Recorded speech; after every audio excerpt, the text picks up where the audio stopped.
ఒక దేశ supreme leader, అత్యంత భద్రతా వలయంలో ఉండే నాయకుడు. అతని ప్రతి అడుగులో వందలాది గన్మెన్లు, సీక్రెట్ ఏజెంట్లు పర్యవేక్షిస్తుంటారు. కానీ ఇంత సెక్యూరిటీని బ్రేక్ చేసి నిఘా పెట్టారు. ఒక్కరోజు కాదు, ఒక్క వారం కూడా కాదు, సంవత్సరాల పాటు.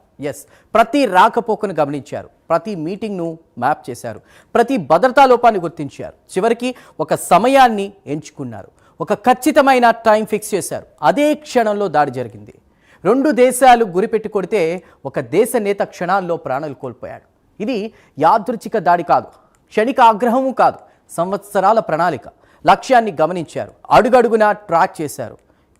ప్రతి కదలికను మ్యాప్ చేశారు. చివరికి ఒకే ఒక్క క్షణాన్ని ఎంచుకుని ఆపరేషన్ అమలు చేశారు. ఇరాన్ సుప్రీం లీడర్ ఖమేనీని టార్గెట్ చేస్తూ జరిగిన ఈ దాడి వెనుక చాలా లెక్కలు, సుదీర్ఘ నిఘా, ఖచ్చితమైన వ్యూహం పనిచేశాయనేటువంటి సంకేతాలు బయటపడుతున్నాయి. ఇది సాధారణ వైమానిక దాడి కాదు, ఇది ఒక దేశం అత్యున్నత అధికార కేంద్రమే లక్ష్యంగా పెట్టుకున్నటువంటి ఆపరేషన్.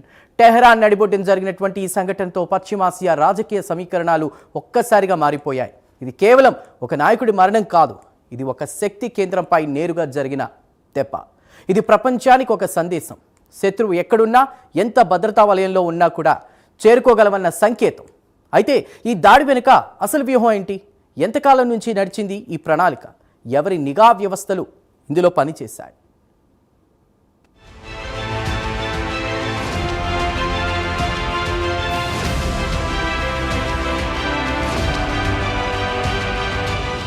దశాబ్దాలుగా రాజకీయ మతాధికార వ్యవస్థకు కేంద్ర బిందువుగా ఉన్న ఖమేనీ మృతి అంతర్జాతీయ వేదికపై సంచలనం సృష్టించింది. అమెరికా, ఇజ్రాయెల్ సంయుక్త దాడుల్లో ఖమేనీ మరణించాడనే సమాచారం ప్రాంతీయ సమీకరణాలను క్షణాల్లో మార్చేసింది. అయితే ఈ ఘటన కేవలం ఒక వైమానిక దాడి ఫలితం మాత్రమే కాదని, దాని వెనుక సంవత్సరాల పాటు సాగినటువంటి సుదీర్ఘ నిఘా, సాంకేతిక యుద్ధం, సైబర్ చొరబాట్లు, మానవ వనరుల ఆధారిత గూఢాచార వ్యవస్థల సమ్మేళనం ఉన్నట్టు అంతర్జాతీయ విశ్లేషణలు చెబుతున్నాయి. ఇజ్రాయెల్ నిఘా సంస్థ మొస్సాద్, అమెరికా నిఘా వ్యవస్థల మధ్య సమన్వయం ఈ ఆపరేషన్కు కీలకంగా మారింది. ఇరాన్ రాజధాని టెహ్రాన్లోని ట్రాఫిక్ కెమెరా నెట్వర్క్లపై ఏళ్ల క్రితమే చొరబాటు జరిగిందని కథనాలు పేర్కొంటున్నాయి. ఆ కెమెరాల ఫీడ్లు ఎన్క్రిప్ట్ చేసి విదేశీ సర్వర్లకు తరలించబడ్డాయని సమాచారం. పాస్తూర్ వీధి పరిసరాల్లోని ఒక కెమెరా కోణం అత్యంత ఉపయోగకరమైందని అంటున్నారు.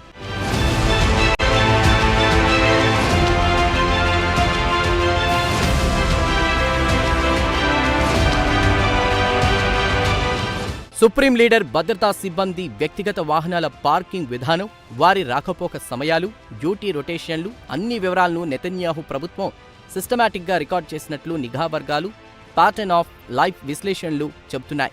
ఖమేనీ ఎక్కడ ఉంటారు, ఎవరిని కలుస్తున్నారు, ఇతరులతో ఎలా కమ్యూనికేట్ అవుతారు, తన ప్రాణానికి ఏదైనా హాని ఉంటే ఎక్కడికి వెళతారు, ఇలా ప్రతి విషయాన్ని యుఎస్, ఇజ్రాయెల్ నిఘా వర్గాలు సునిశితంగా అధ్యయనం చేశాయని వెల్లడించాయి.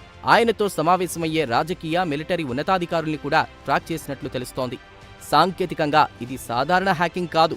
సంకేత గూఢాచారి విభాగం యూనిట్ 8200 సేకరించిన డేటా, మానవ వనరుల ద్వారా వచ్చిన సమాచారం, ఉపగ్రహ నిఘా, ఇలా అన్ని వనరుల నుంచి సమాచారాన్ని సేకరించారు.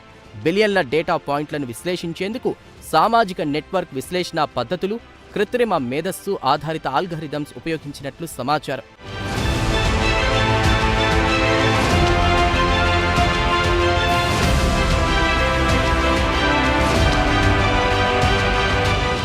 ఇది కేవలం దృశ్య నిఘాపై మాత్రమే ఆధారపడలేదు.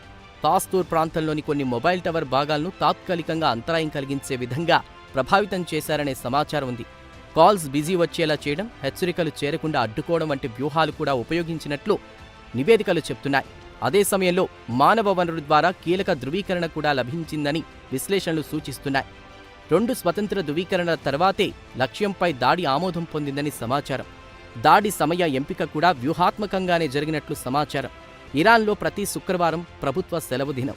ఖమేనీ ప్రతి వారం ప్రారంభం రోజున తన అధికారిక నివాసంలో కీలక ప్రభుత్వ పెద్దలు, సైనిక ఉన్నతాధికారులతో సమీక్షా సమావేశాలు నిర్వహించేవారు.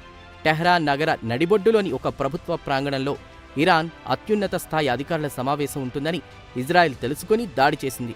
ఈ వ్యవహారంలో అమెరికా నిఘా సంస్థ CIA ఇచ్చిన సమాచారం కూడా కీలకమైంది.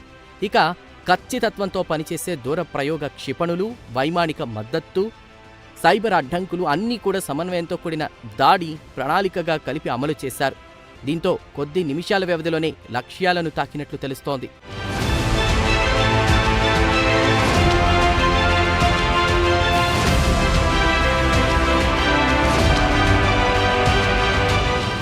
మొత్తానికి ఇది కేవలం ఒక వ్యక్తి మరణానికి సంబంధించింది మాత్రమే కాదు, సాంకేతిక నిఘా సామర్థ్యాలు ఎంత దూరం వెళ్లగలవో చూపించిన ఉదాహరణ. సైబర్ యుద్ధం, కృత్రిమ మేధస్సు, మానవ వనరులు, సైనిక వ్యూహాలు అన్నీ కలగలిపిన అంశం.